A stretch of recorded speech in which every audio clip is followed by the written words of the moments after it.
What's going on, bottom line viewers? It's Mitch back here for another week of the top 10 teams in the NFL for this 2019 NFL season after week number 11, going into week number 12 of the 2019 NFL season.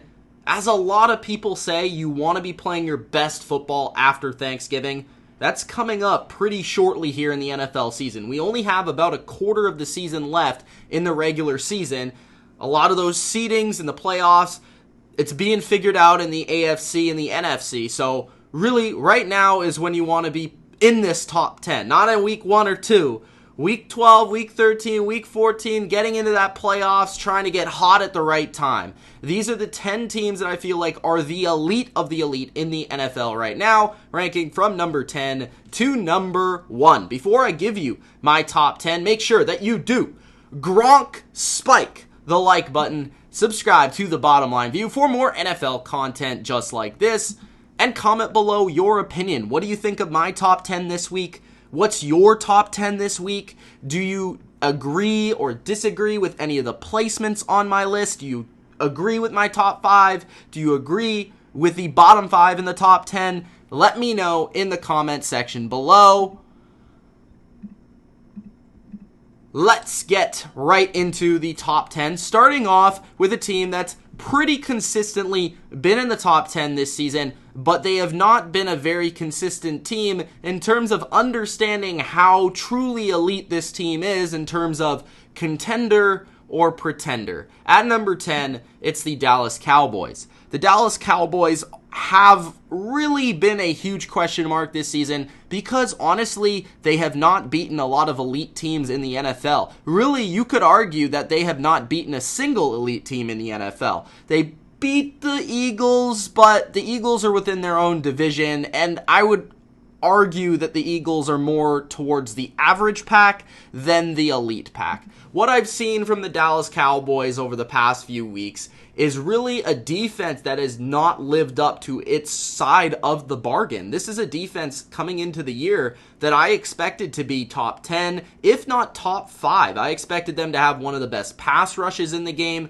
I really like their coaching staff with Marinelli and Richard. I like their linebackers a ton. Corners are pretty good. Now they have an injury at that position. Overall, I just don't think that they are creative enough on that side of the ball. I don't think they're doing enough, putting their talent in the best positions to win on a weekly basis. And it just seems like they're being out-schemed, out-coached regularly. We saw that this past week versus a Lions offense that didn't have Matt Stafford, didn't have Kerryon Johnson. Kind of embarrassing, in my opinion, to give up that many points in the high 20s to a team with Jeff Driscoll as their quarterback. So I'm a little concerned about the Cowboys because of their defense. We'll have to see how they look this week. It's a major test. They head to New England. I really like their offense, though. Honestly, I think their offense is a top 5 unit in the league with Dak Prescott playing at a top 10 level. Zeke is been pretty good. I mean, he hasn't been all-pro type of Zeke, but still on that Pro Bowl-ish level for Zeke this year. Amari Cooper has been phenomenal and faces his toughest test this week versus Stephon Gilmore. Michael Gallup, Randall Cobb has been good. So overall, I mean, the Cowboys have an explosive, awesome offense. If they were able to combine that with a top 10 defense, this team would be dangerous. They just don't currently have that right now.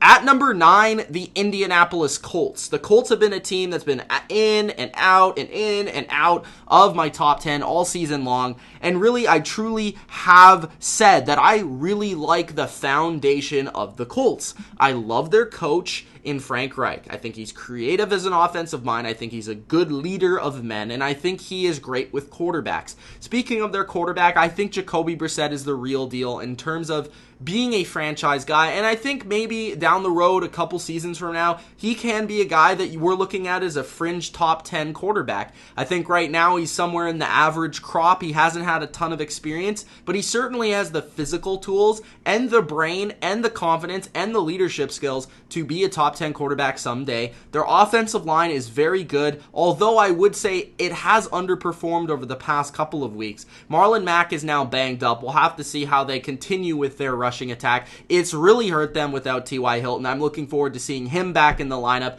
Defensively, it's been up and down all year. When that pass rush has been going, they've been able to be effective. They've had some injuries on and off in the secondary, so to get those guys back for a potential playoff run would be massive. This week they play a huge divisional game, and as I've said all year, I felt the Colts are the better team versus the Texans because they match up very well versus the Texans, but also just overall, I think the Colts are the better team. I think they're the better coach team, and really all that the Texans have over them is Deshaun Watson. So I like the Colts in the top 10 right now. They probably would have won the 2 games that they lost recently if Jacoby Brissett was in there and if T.Y. Hilton was in there, but he wasn't, so they ended up losing those games in close fashion. But I like the Colts. I just don't love them as a true contender, but I do see them as a pretty slam dunk playoff team. The Kansas City Chiefs. The Chiefs are a team that, just like the Cowboys and the Colts, I mean, inconsistency is the thing. I think with the bottom teams on this top 10, it's been inconsistency. And with the Chiefs, I just give Patrick Mahomes, Andy Reid, I just give them that respect to place them here at number 8.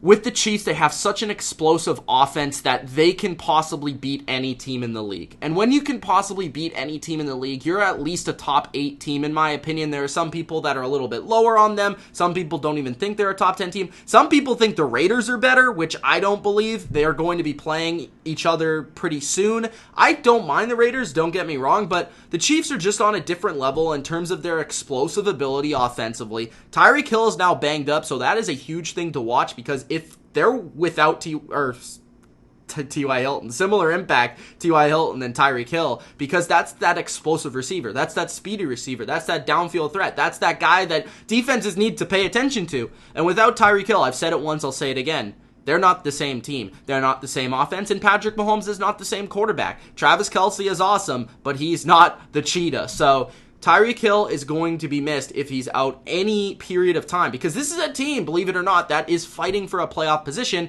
because their defense stinks. I mean, they had a pretty good game versus the Chargers, but it just seems like every defense is looking better than normal versus the Chargers because Phillip Rivers has had a terrible season and he continues to turn the ball over, and that was the case versus the Chiefs as well. But they have some pieces on that side of the ball with Chris Jones up front, Tyrann Mathieu in the back. Corner play has been improved this year. I actually think pass defense-wise, they've been pretty consistent and pretty decent. It's just stopping the run. If they can figure out a way to be more consistent, containing the ground game and getting the ball back for Mahomes on a more consistent basis, again, that word consistent, then I will believe more in this team as a true AFC contender. But right now, they're just on that second level of AFC teams to me.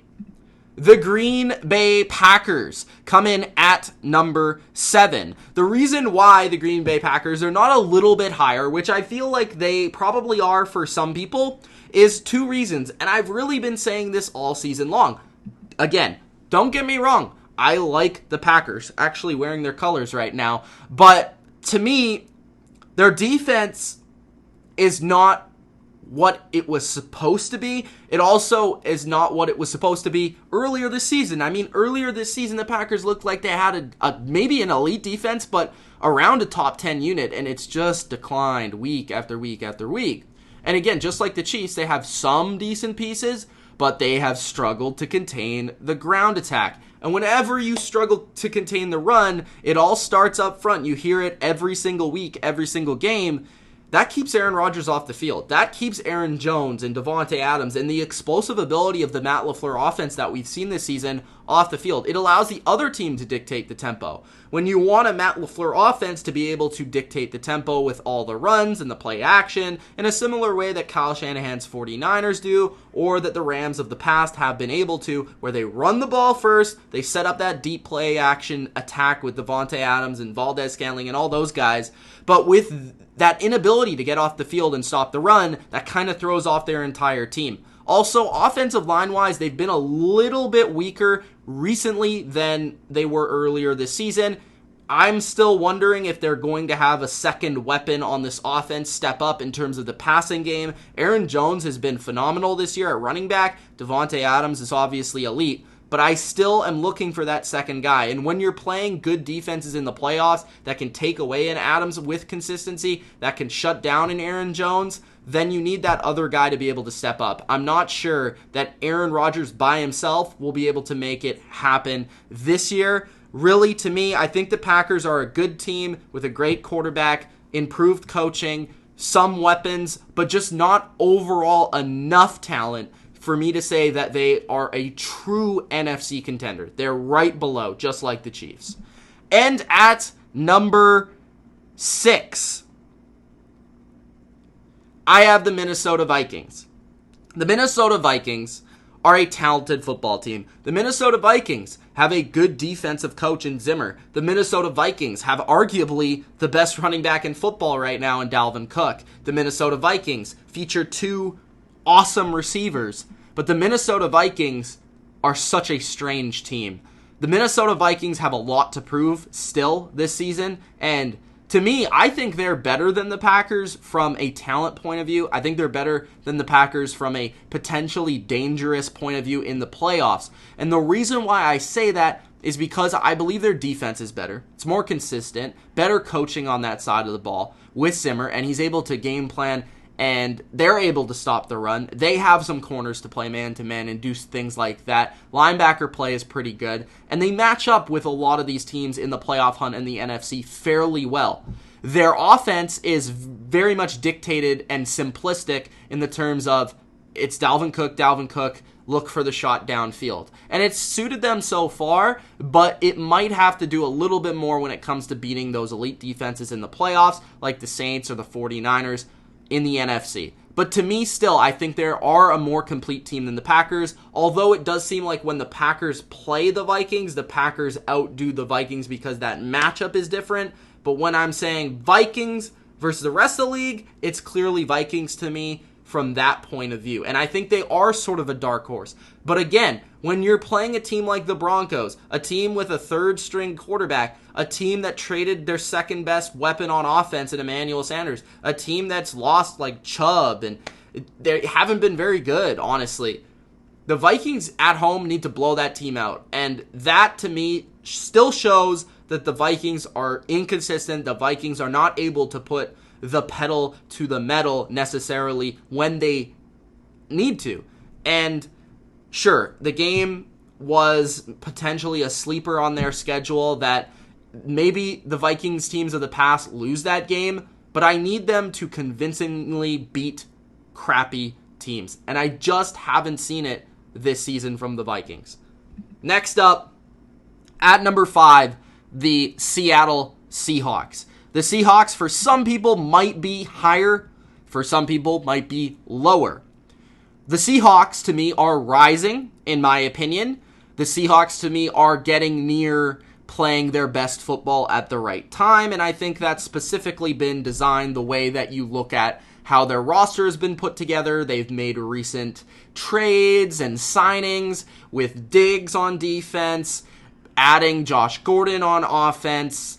I think they're starting to uncover their identity defensively in what they need to be able to do to have at least some success on that side of the ball. And of course, you have the MVP Russell Wilson. You have Carson. You have Tyler Lockett. The receiving core is actually pretty talented. One of the, if not the most talented receiving core that Russell Wilson has ever had, with Lockett, Metcalf, Gordon, Brown, some of the guys that they have there, a lot of speed, a lot of playmaking ability, a lot of size as well. Jacob Hollister has been an underrated add for them at tight end and has really filled in well for that position. The offensive line is playing decent enough. And the defense, what I want to get to is they were designed to play this way because Jadeveon Clowney, I've said it many times if you've watched these top 10s, he's getting better and better every week. I mean, he blew up the 49ers and played phenomenal. You have Ezekiel Ansah, who's continuing to get healthier.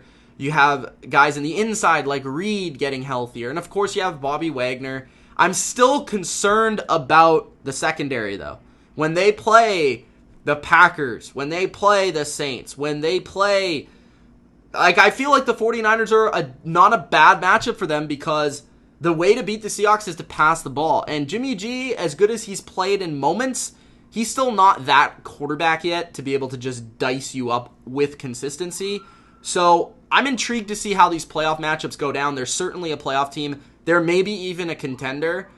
With Russell Wilson and Pete Carroll, anything can happen for the Seahawks. I just still do see them with a couple more flaws than a team like the 49ers or the Saints. Even though they just beat the 49ers, I think a couple of things went their way in that matchup. So at number 5, I have the Seahawks. Like them, don't love them yet, but they are rising in my opinion. At number 4, the New Orleans Saints. Saints are awesome. Okay, last week I went on here in this video specifically and I tore them apart. They lost to a really bad team in the Atlanta Falcons. And to me, I thought that was going to be a one and done for Atlanta. Maybe I was a little wrong because they went out there and they also smashed Carolina. So maybe Atlanta's getting a little bit better. Maybe they're a little bit more motivated. Maybe players are healthier. Who knows? But the Saints went out and they destroyed their opponent this week. The Saints looked what we thought they would look. Defense played better. They controlled the line of scrimmage. They're a power run team offensively with a Hall of Fame quarterback. They have one of the best receivers in the game. It really comes down to, for me, the Saints are in that top 2 conversation for the NFC. It's just offensively, are they going to be able to get enough explosive plays? That's the only question I have about this entire team. I like the rest of it. Really, honestly, I don't see anything other than the explosive ability through the passing game that might hold them back. So I like the Saints a lot. There's not too much to discuss here. They'll get right back this week, continuing to win, and they still do have a shot at that number 1 seed. At number 3, the San Francisco 49ers. The 49ers are a team, of course, I've been heaping praise on since the offseason, before they even went out there and did what they're doing right now.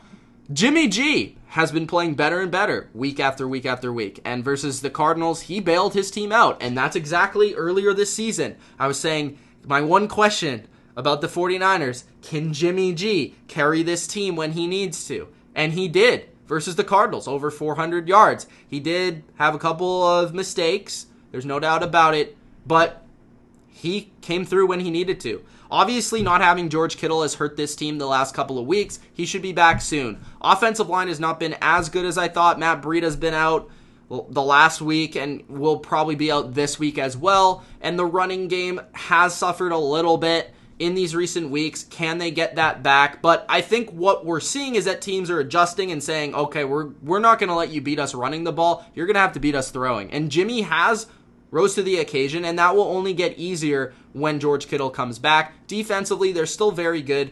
Don't get too angry or, upset about the performance versus the Cardinals, because I'm telling you, Kyler Murray is a baller. Don't get too upset about part of the performance versus the Seahawks, because Russell Wilson is a baller. So you just played 2 good quarterbacks who are good at ad-libbing, good at extending plays, and that can hurt a very good pass rush. So I think the 49ers, I want to see how they play versus the Packers this week. I want to see if they come out and dominate the line of scrimmage. I want to see if they win that game. I want to see how they play versus the Saints. And then I think we'll truly know if they are that team in the NFC. I think they are right now, but that certainly could change. And I almost predict that it will at least once before the end of the regular season. At number 2, the New England Patriots. The Patriots got back on track. It wasn't pretty, but the Patriots haven't been a pretty football team this year. And I think that's where people are starting to lose, I don't want to say faith, but because I don't think people have faith in New England, because I think people hate New England. So that being said, they don't want to put faith in New England. What I'm trying to say is that people are looking for any sort of flaw that New England has in their team, because they're consistent Super Bowl contenders, consistent Super Bowl champions. So any sort of flaw or little bit of hope for other teams is drawn out to the maximum. And we see that in the media, of course. With the Patriots, they won versus the Eagles like they've been winning all year. Their defense played fantastic. Outside of one drive, they absolutely dominated. And to me, the thing that I thought was most impressive was their defensive line. Specifically, a guy like Danny Shelton dominated the Eagles' offensive line. The Eagles' offensive line is top 3 in the NFL, and they went out there and they dominated. Receivers couldn't get open for Carson Wentz. They were smothered, of course. And Wentz made some fantastic plays in that game. They just weren't able to get it done. Offensively, you knew the game was going to be rough. They can't run the ball versus the Eagles. They're getting Isaiah Wynn back. That should, honestly, people don't understand how much a baller this guy is. He's going to be a big-time help for this offense. I think they're going to find their identity. They're going to get over this hump. They're going to at least be around the top 10 when it's all said and done this season. So I wouldn't be too worried about it because their defense is truly elite and maybe even historic. So if they can continue to play this style of football, complementary football, and coming out with victories, you can't complain. So the Patriots are going down this stretch of terror. They play the Cowboys this week, a game that I'll be attending. I'm really looking forward to it. They play the Texans. They play the Chiefs. They play some challenging games, and I'm looking forward to it. But beating the Eagles in Philadelphia is a big-time start. The Baltimore Ravens. The Ravens are number one, and I think right now it's undeniable that they're the number one team. After going into... Let's start with this. After beating the Patriots on Sunday Night Football, there was an inkling that they might be the best team in football, but I was still trying to see if they could consistently do it or if that was just a one-off performance, because we've seen that before. But by dominating the Texans, I truly believe right now there's no question who the best team in the NFL is, and that's the Ravens. I think really why they're the number one team right now is not because of what they're doing offensively, because they've been doing that all year. They've been one of the best offenses all year. Their defense has vastly improved, and that's thanks to adding Marcus Peters. That's thanks to their secondary getting healthier, and I think it's allowed them to play better all around and be more creative defensively with things that they do in a similar way to New England. You know, they rely on their secondary, they play a lot of man, they try and confuse you up front, and they force turnovers, and they force mistakes, and they get after you. And that was the perfect type of defense versus Deshaun Watson. So, and honestly, I don't think the Texans were a good matchup for the Ravens, but I think the Ravens are just a really good team. They're well-balanced. And if this Lamar Jackson train continues to go, there's no reason to say that it will be stopping anytime soon. And I do see them right now in the AFC Championship game, a battle between them and the Patriots. Guys, thanks for watching. If you enjoyed, spike the like button and subscribe to the channel for more NFL and weekly NFL top 10s. Thank you guys for joining me. It's been Mitch. Comment your opinion. Peace out.